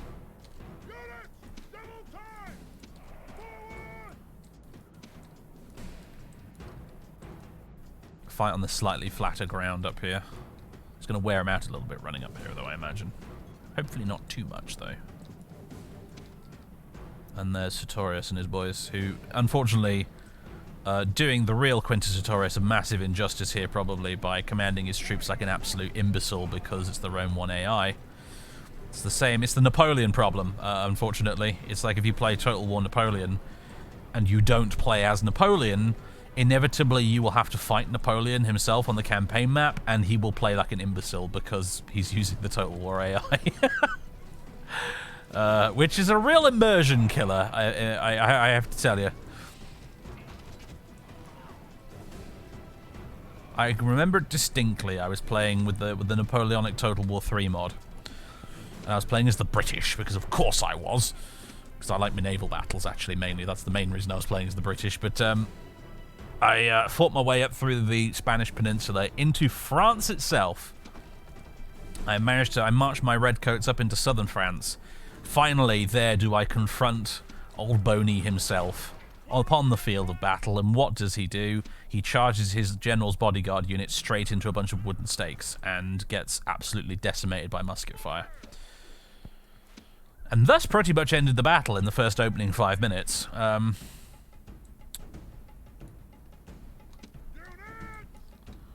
that's pretty much where I stopped playing the campaign, because I just couldn't get over it. I was just like, this is too silly. I can't deal with it. My immersion has been completely shattered. History's arguably greatest general is a fucking moron. Who's just suicide charged himself into my guns.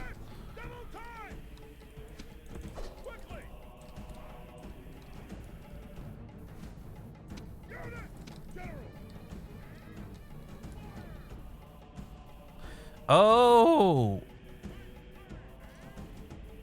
Did that happen to you, JB?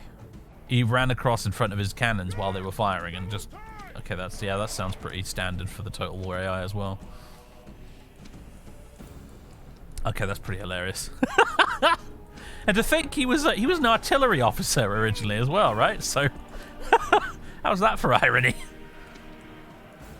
It's kind of interesting how the AI's formed up into a sort of circular formation there, almost. Like they were circling the wagons there. It's interesting. Right, they're chucking their peeler back at us.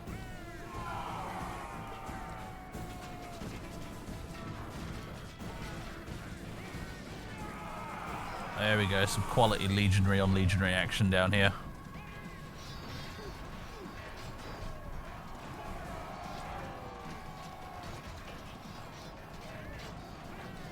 Well, we've got 2 standard bearers within spitting distance of each other.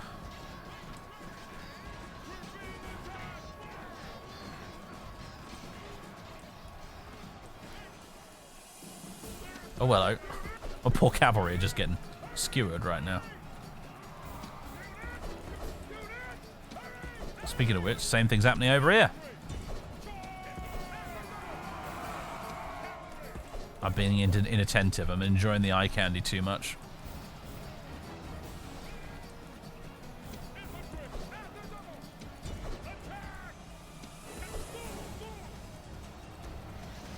Let's chuck your peeler and get stuck in. First cohort away! That wasn't as devastating as I kind of hoped it would be, actually.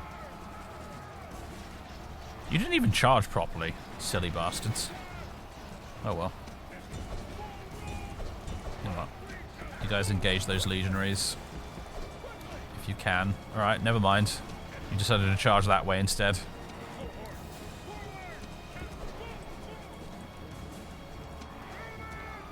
Well, we've distracted some of the enemy horsemen at least. Over on this side.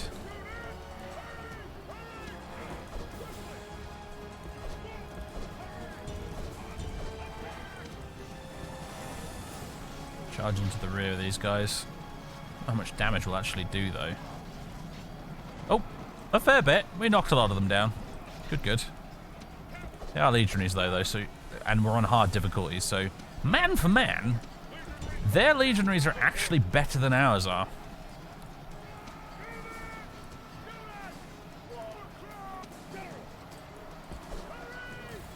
Pompey, I'm going to need you to go around the flank, I think. Oh, hello. The man himself has committed himself to the fight, it looks like.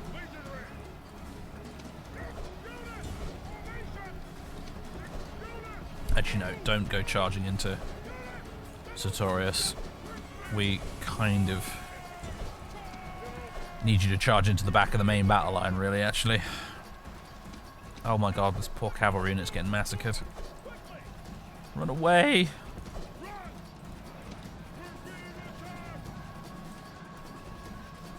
Told you this would be a bit tougher.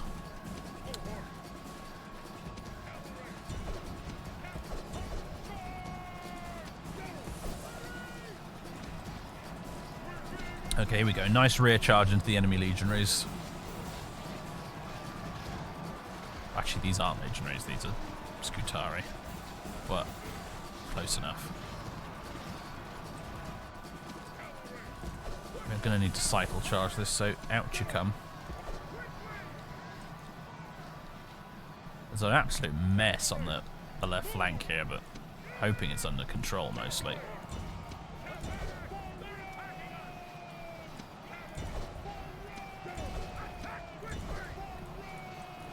Let's go. And do the little rally trick.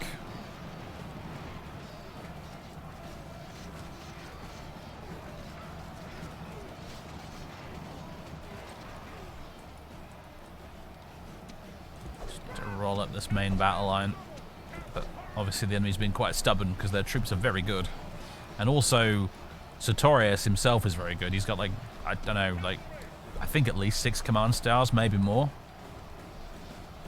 which equates to more morale for his troops.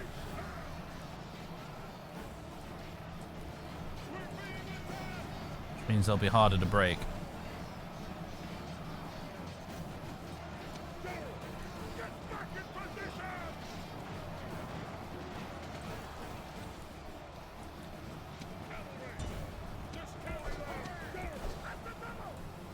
Nothing's going over here. Not too bad. Ooh, is that him, the man himself? There he is. There's Sertorius. Tantalizingly close to the spear tips of my Gauls right now. If they could scalp him, that would be marvelous.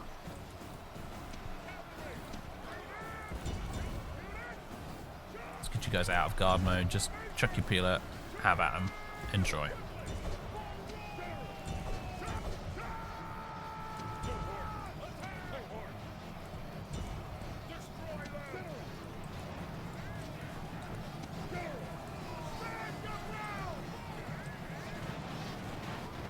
Go flying into the air.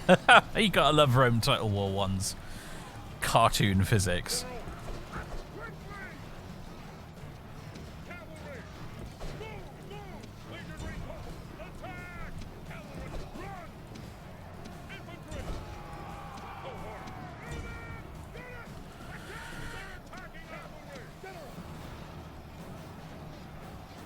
Alright, what's left of these guys are starting to rout.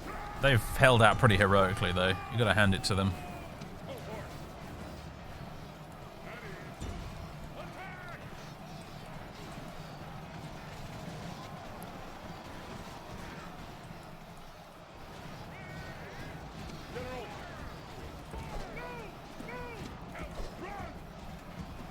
There's Sertorius. Right, Pompey, do you want to go and try and kill him yourself?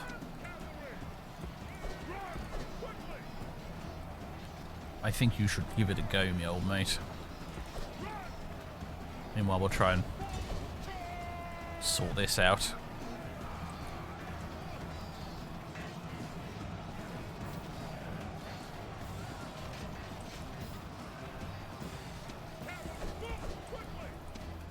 How's this going over here? We've got one unit of legionaries surrounded here, and they're just fighting to the death.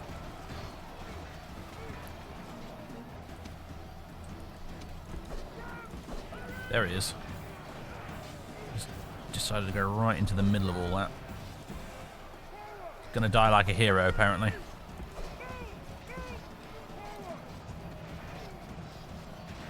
There he is. Get him! Well, their shield textures are a bit bugged out. That's a shame. Probably didn't quite port across perfectly to the remaster.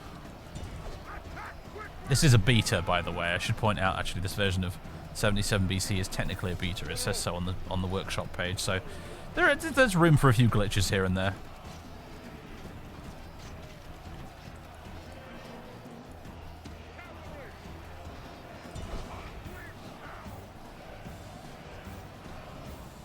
Well, it's pretty much almost over for Sertorius, but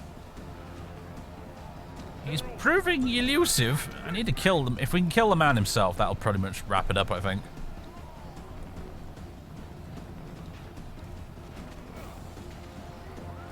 There he is.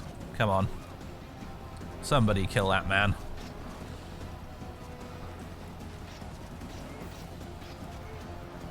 It's like watching a legendary lord fight in Warhammer. It's just refusing to die. There he goes. That'll be it. Yeah, they're immediately routing. The only ones that are sticking around appear to be... Oh, no, even they're fighting to the death now. The enemy appears to have had it.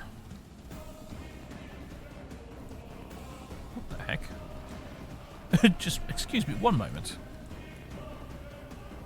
That's my first cohort that's running away. Well, that's just embarrassing. I didn't even notice that. My first cohort legging it. General. I'm just going to end battle. There's virtually none of them left. They mostly fought to the death, so we lost 1,000 guys. But we wiped out Sertorius and his boys. There's a handful of casualties healed at least.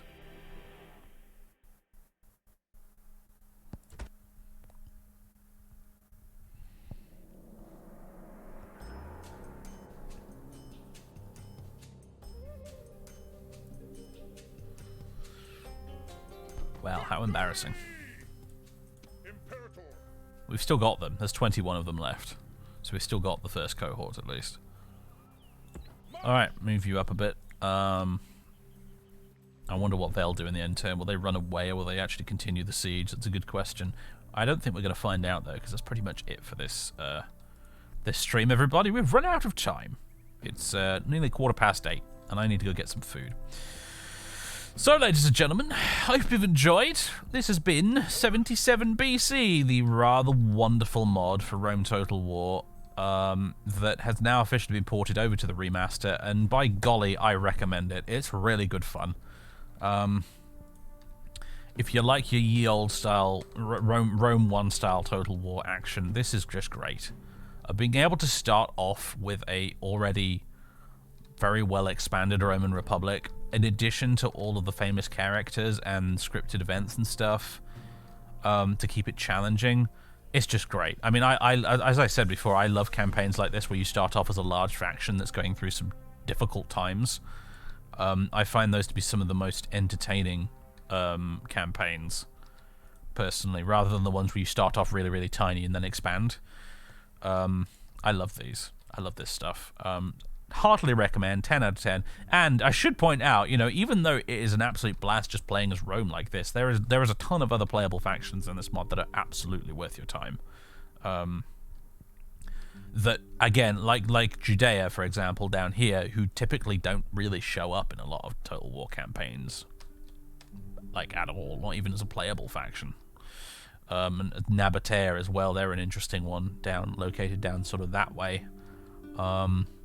Armenia as well, at the sort of peak of their power and influence over here. You can also start as a already huge Parthia, which is another big deal I think that I quite like about this mod, is you can start as a Parthia that already basically has Persia under its control and all of this, so you can play as those guys too. Lots of fun to be had with this mod. It's really good stuff. Or, you know, you could play as the Arverni and, you know, just go rampaging around and destroy Rome and avenge that historical wrong. You know, make sure you kill Julius Caesar and turn the tide of history. There's loads of stuff you could do with this mod, and it's great. It's really good fun. The sheer amount of historical research that went into it as well, like we saw with those pop-ups saying that you can recruit legionaries and fleets in only in certain cities where it made sense for them to do it historically and whatnot. It's just great stuff. It's everything that I loved about the old Rome Total War modding community back in the day, encapsulated perfectly. And it's great. Would recommend. So, ladies and gentlemen, I will drop a save because sometimes I continue these campaigns, you know, off screen. I enjoy them. 77 BC 1. There we go. And yeah, I'll be back tomorrow. Probably, maybe. You see, it's my birthday tomorrow, and I think I'm probably going to stream, but I might not. I might change my mind at the last second and decide, fuck it, I don't want to stream on my birthday. So I haven't actually decided totally 100% if I'm going to stream tomorrow. But if I do, I have no idea what I'm going to stream. Probably just whatever the hell I like, because it's my birthday and I can. But I will be back on Saturday for sure, where we'll be playing more Knights of the Old Republic. So, more KOTOR on the way on Saturday, as per usual. Yeah, I hope you guys enjoy that. I hope I see you for that. And that's pretty much it. Thanks, everybody. Hope you enjoyed. Hello, Lost. It's nice to see you still here. You've been loving the KOTOR Witch King Kane? Yeah, I've been enjoying it too. It's been a real nostalgia trip playing Knights of the Old Republic again after all these years. It's really good fun. I'm even enjoying Taris. Can you believe it? I'm actually enjoying Taris. That's how happy I am playing it again after all these years. Anyway, let's snooze that incoming ad break. Thank you very much. And folks, I will see you maybe tomorrow. If not tomorrow, then definitely on Saturday. I'm just going to see if we can raid somebody. Who can we raid? We can raid Zamolf. Perfect. He's playing some Jagged Alliance 3, which is one of the many games I bought this year and really haven't had the time to sink into properly yet. It's on my to-do list. So anyway, go over there and say hi to Zamolf. He's a long time supporter and viewer of this channel, and he's himself a very, very well-established YouTuber and streamer. Go over there and say hi to him, folks. And I'll catch you tomorrow, maybe. And if not, definitely Saturday. Toodaloo!